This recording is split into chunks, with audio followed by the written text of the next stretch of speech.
اللہم کل ولیک الحجت ابن الحسن صلواتک علیہ وعلی آبائہ فی ہذہ الساعۃ وفی کل ساعۃ ولیا وحافظا وقائدا وناصرا ودلیلا این حتی تسکنہ ارضک طوعا وتمتعہ فیہا طویلا یا رب محمد وآل محمد صلی علی محمد وآل محمد وعجل فرج آل محمد. صلوات بآواز بلند.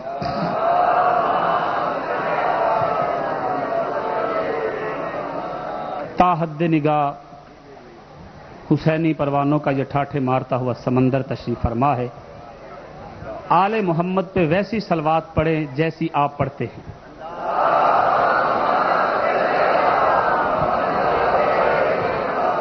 بڑی مہربانی. اعوذ باللہ من الشیطان اللعین الرجیم. بسم اللہ الرحمن الرحیم. الحمدللہ رب العالمین. الصلاۃ والسلام علی اشرف الانبیاء والمرسلین وآلہ الطیبین الطاہرین المعصومین. اما بعد. بسم اللہ الرحمن الرحیم.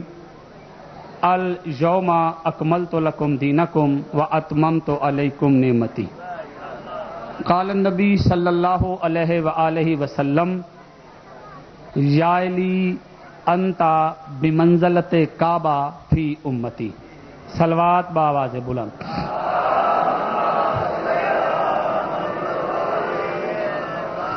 نعرہ تکبیر. حضور گزارش یہ ہے کہ امت محمدیہ 72 فرقوں اور ایک ملت میں تقسیم ہو چکی ہے. توجہ ہے نا قبلہ. پاک پیغمبر کا فرمان ہے کہ میرے کلمہ پڑھنے والے 73 حصوں میں تقسیم ہو جائیں گے جن میں سے 72 فرقے ہوں گے. ایک ملت ہوگی اور جو ملت ہوگی وہ راہ نجات پہ ہوگی. توجہ ہے نا قبلہ. اب دیکھیے جو 72 فرقے ہیں ان کی مرضی ہے وہ اللہ کا شکر ادا کریں یا نہ کریں.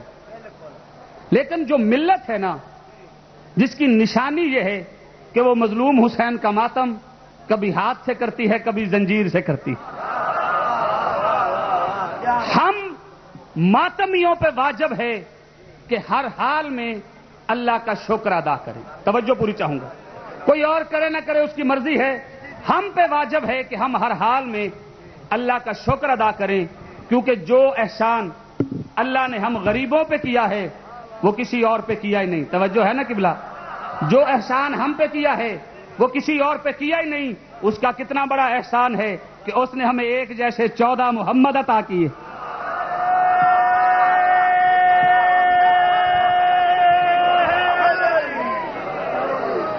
توجہ ہے نا قبلہ. یہ احسان ہے نا خالق کا کہ ہمیں 14 محمد دیے.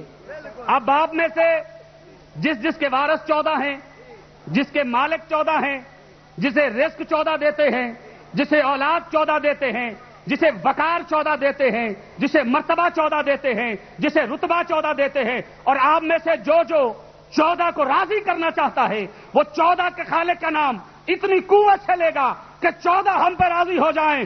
مل کے نعرہ تکبیر, نعرہ رسالت, نعرہ حیدری, حیدری, حسینیت, حسینیت, یزیدیت, یزیدیت, بآواز بلند صلوات. شدید موسم میں اور اتنے پرآشوب حالات میں بھی مجلس حسین میں شرکت کے لیے بچوں سمیت حاضر ہیں. میری زندہ قوم, دشمن میری ماں کا مقابلہ نہیں کر سکا. توجہ ہے نا قبلہ. یہ جو تیری ماں ہے نا جو 10 محرم کو ہر حال میں بچوں کو زنجیر دے کے کہتی ہے جو چاہے ہو جائے حسین کے نام پہ مار. توجہ ہے نا قبلہ.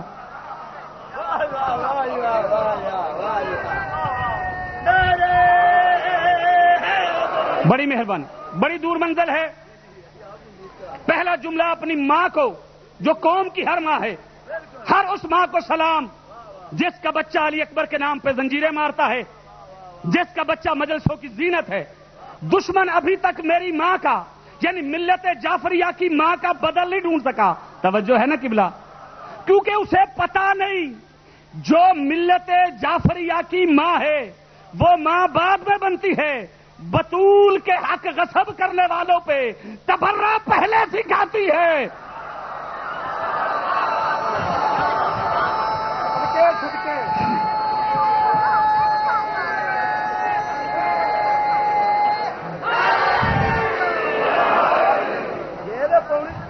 شمر تے لانا کتے دے پاؤ لگا جی، شمر معاویہ تے لانا، کتے تے لانا، امام حسین دے قاتلاں تے لانا، بے شمار دے میر دے قاتلاں تے لانا، بے شمار علی اصغر دے دشمناں تے صبح شام لانا، بے شمار۔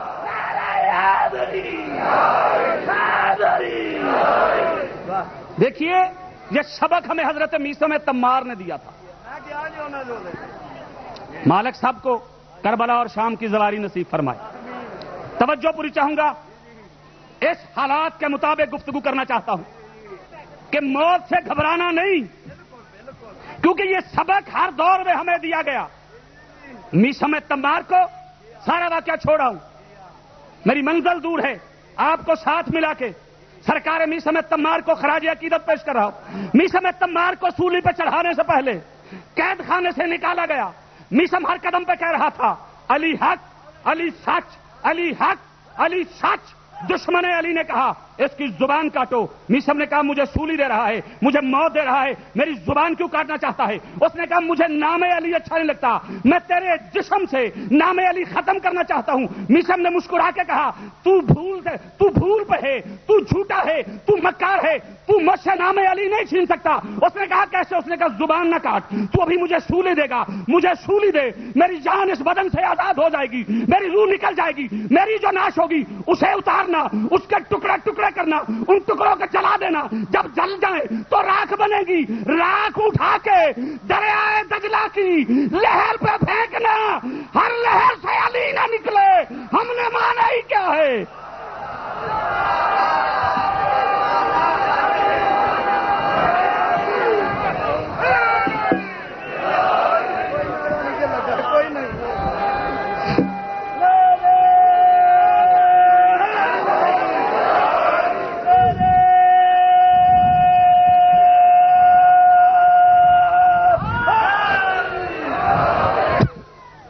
توجہ ہے نا؟ میں ایک جملہ آپ کو دینا چاہ رہا ہوں کہ علی بادشاہ کے بارے میں کبھی بھی بندوں سے نہ پوچھنا۔ توجہ ہے نا قبلہ؟ بندوں سے نہیں پوچھنا، کیونکہ علی بندوں کی سمجھ میں آتا ہی نہیں۔ سارے حلال زادوں میری طرف دیکھو، علی بندوں کی سمجھ میں آتا ہی نہیں۔ میں اپنی طرف سے نہیں کہہ رہا، کتاب کا نام ہے کتاب سلیم ابن قیس، راوی ہیں حضرت ابو ذر۔ توجہ ہے قبلہ؟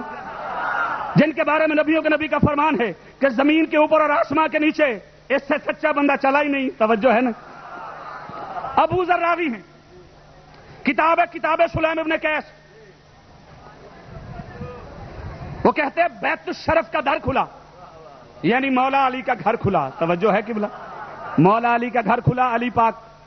اچھا مجھے سمجھ نہیں آتی، اب نجف جا کے پڑھتے ہیں، قوم میں وظیفہ کھاتے ہیں، پاکستان آ کے کچھ ہو جاتا ہے۔ وہ ذاکر نے قصیدہ پڑھا کہ حسنین نے قرآن پہ قدم رکھے، مولوی صاحب گھبرا گئے، مجلس میں کھڑے ہو گئے، ایسی باتیں نہ کیا کرو، ہم نے زمانے کو جواب دینا ہے۔ میں بھی قریبی تھا، میں نے کہا مولانا ہوا کیا ہے؟ اس نے کہا اس نے پڑھا ہے کہ حسنین نے قرآن پہ قدم رکھے، یہ کیسے ہو سکتا ہے؟ میں نے کہا مولانا ذاکر کو پڑھ کے جانے دو، اس کے بعد مجھے پڑھنا ہے۔ توجہ ہے قبلہ؟ رب مصطفیٰ کی قسم ہے تجھے جذباتی کرنے کے لیے بات نہیں کر رہا، علموں کا سایہ مجھے نصیب نہ ہو اگر میں جھوٹ بولوں۔ مجلس میں مولوی کو میں نے بٹھا کے کہا، ذاکر چلا گیا اپنی باری پہ، میں نے کہا مولانا کس بات پہ اعتراض ہے؟ کہ جی اس نے کہا ہے جن پتھروں پہ، جن کھال پہ اور جانور کی جس کھال پہ قرآن لکھا تھا اس پہ حسن اور حسین نے پاؤں رکھ دیے۔ میں نے کہا قبلہ جو بھی تھا تو نقل کیا ہوا نا، تھوڑا سا جاگنا حلال زادو۔ میں نے کہا تھا تو نقل، اس نے کہا، میں نے کہا تو نقل قرآن پہ پاؤں برداشت نہیں کر رہا، میرے ساتھ چل، میں اصل قرآن پہ حسن کے بھی پاؤں دکھاتا ہوں، حسین کے بھی پاؤں توجہ ہے نا قبلہ؟ حیران ہو کے مولوی کہتا وہ کیسے؟ میں نے کہا قرآن پڑھا مولانا؟ کہتا ہاں سارا پڑھا ہے. میں نے کہا پھر قرآن میں اللہ ارشاد فرما رہا ہے کہ ہم نے سارا قرآن قلب مصطفیٰ پہ نازل کیا. جاگنا جاگنا حلال زادو، اللہ قرآن میں کہہ رہا ہے کہ ہم نے سارا قرآن قلب مصطفیٰ پہ نازل کیا.